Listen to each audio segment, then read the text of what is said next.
दिल्ली की है। पहली तस्वीर इंडियन यूनियन मुस्लिम लीग की इफ्तार पार्टी की है। इस इफ्तार पार्टी में सोनिया गांधी, जया बच्चन, मल्लिकार्जुन खड़गे, अखिलेश यादव समेत विपक्ष के कई नेता पहुंचे। दूसरी तस्वीर दिल्ली में पाकिस्तान उच्चायुक्त की है। पाकिस्तान के नेशनल डे के लिए आयोजित इस इफ्तार पार्टी में कांग्रेस नेता मणिशंकर अय्यर और अभय चौटाला ने शिरकत की।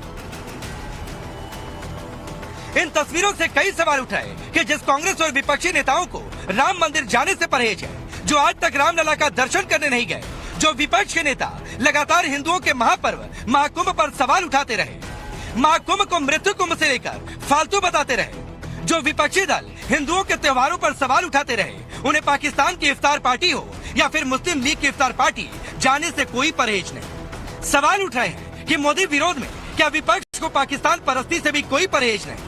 आखिर क्यों बार बार विपक्ष और कांग्रेस का पाकिस्तान प्रेम उमड़ कर सामने आता है? मणिशंकर अय्यर के पाकिस्तान हाई कमीशन में इफ्तार पार्टी में शामिल होने पर बीजेपी ने करारा हमला बोला।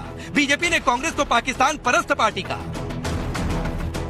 कांग्रेस अब आईएनसी नहीं, पीपीपी बन चुकी है, पाकिस्तान परस्त पार्टी, और पाकिस्तान परस्ती का बार बार प्रमाण देती रहती है। मणिशंकर अय्यर जो कांग्रेस के सबसे निकट के हैं, प्रथम परिवार के निकट के हैं, वो इफ्तार पार्टी सेलिब्रेट करने हाई कमीशन जाते हैं, पर वो अकेले नहीं है। इनके एक और परिवार के निकट के व्यक्ति अंकल सैम तो पाकिस्तान को पुलवामा पर क्लीन चिट देते हैं। कांग्रेस पार्टी के लोग 26/11 का दोष हिंदुओं पर डालते हैं, समझौता ब्लास्ट में पाकिस्तान को क्लीन चिट देते हैं।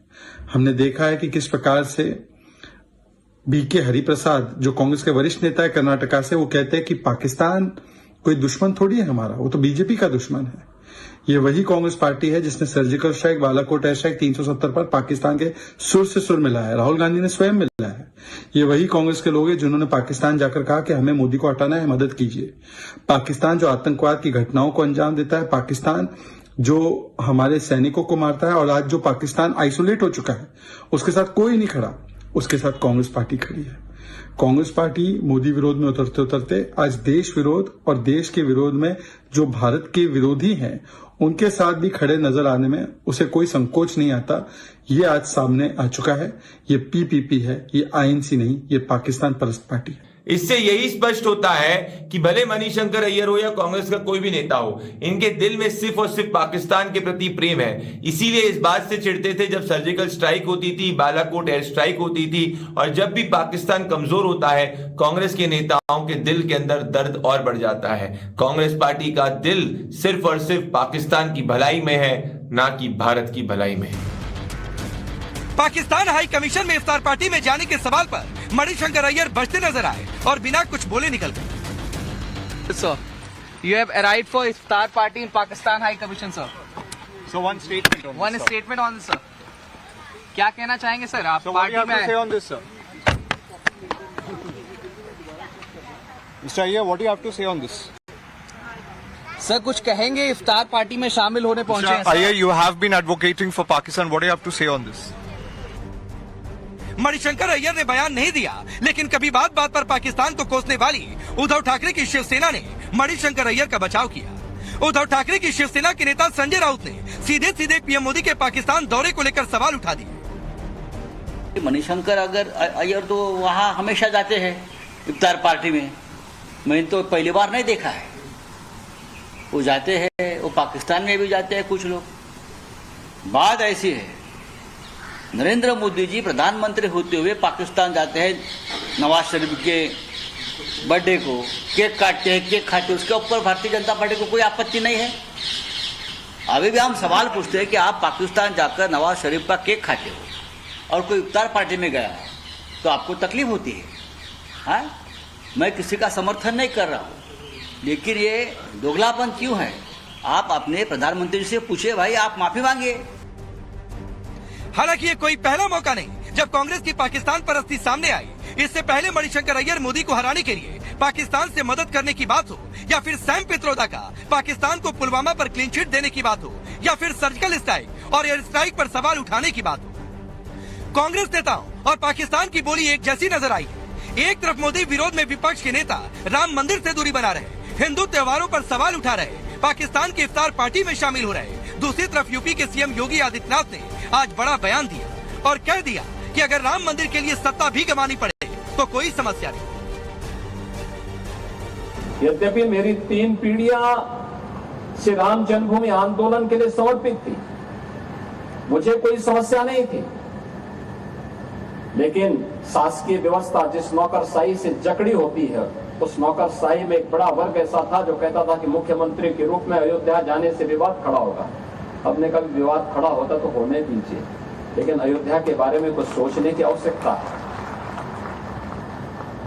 फिर एक वर्ग ऐसा था जिसने कहा कि आप जाएंगे फिर राम मंदिर की बात होगी।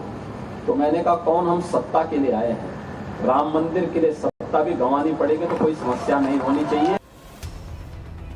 अब सवाल है, क्या विपक्ष के नेताओं को हिंदू आस्था और सनातन से इतनी नफरत और पाकिस्तान और मुस्लिम लीग की इफ्तार पार्टी से इतनी मोहब्बत क्यों? सवाल ये भी कि क्या विपक्ष को तुष्टीकरण की राजनीति के लिए पाकिस्तान परस्ती भी कबूल है? सबसे बड़ा सवाल है, देश के दुश्मन पाकिस्तान की इफ्तारी में जाकर आखिर कांग्रेस के नेता क्या संदेश देना चाहते हैं? ब्यूरो रिपोर्ट, टाइम्स नाउ नव भारत। शुरुआत आप लोगों से करता हूं और सवाल सबसे पहले ये है कि भारत पाकिस्तान के रिश्ते कैसे रहे ये पूरा देश जानता है। ऐसे में इफ्तारी पाकिस्तान के उच्चायोग में हो और अभी जबकि हालात बहुत बेहतर नहीं है, कूटनीतिक संबंधी सबसे आगे हैं, तो ऐसे में पाकिस्तान की इफ्तारी में जाना, उच्चायोग में जाना कांग्रेस नेताओं का, ये क्या आपके हिसाब से ठीक है? हाँ, मेरे हिसाब से बिल्कुल ठीक है, क्योंकि बातचीत से ही कोई मसला हल हो सकता है। जहाँ तक मेरा मानना है, अभी हमारे भारत के और पाकिस्तान के कोई शत्रुआना संबंध नहीं है, आते जाते हैं। पहले भी हमारे प्रधानमंत्री जी बिना बातचीत तो बंद है सर। नहीं, बातचीत भारत ने तय किया है कि जब तक आतंकी हमले नहीं रुकेंगे हम बातचीत नहीं करेंगे। ये भारत के कुछ लोग इस बात को फैला रहे हैं, हिंदू मुस्लिम के चक्कर में ये लगे हुए हैं।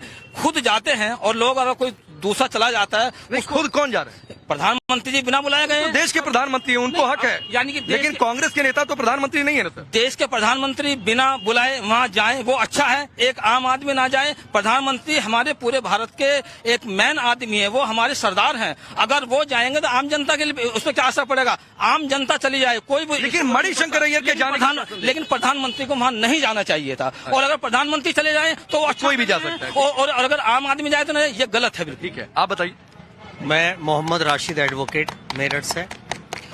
मेरे पत्रकार महोदय ने एक बहुत अच्छा सवाल किया है कि अगर पाकिस्तान उच्चायोग ने रोज़ा इफ्तार पार्टी रखी तो वहाँ जाना चाहिए था या नहीं जाना चाहिए था।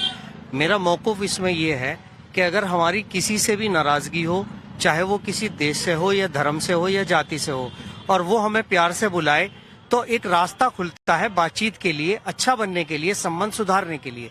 तो इसके जाने में कोई ऐतराज नहीं है। लेकिन अगर इसको इस रूप में देखा जाएगा कि नहीं जाना चाहिए था, जाना चाहिए था या नहीं जाना चाहिए था, तो इससे द्वेष भावना पैदा होती है और इससे मतभेद पैदा होते हैं। मैं इसे गलत मानता हूँ। अगर कोई शत्रु देश हमारा, अगर चाइना से भी हमारे संबंध खराब हो जाएं और वो हमें बुलाए अपने घर किसी बात के इनवाइट करे, तो हमें जाना चाहिए। जब हम करीब जाते हैं तो एक दूसरे को समझने का मौका मिलता है। लेकिन सवाल ये उठता है कि ये शुरुआत कौन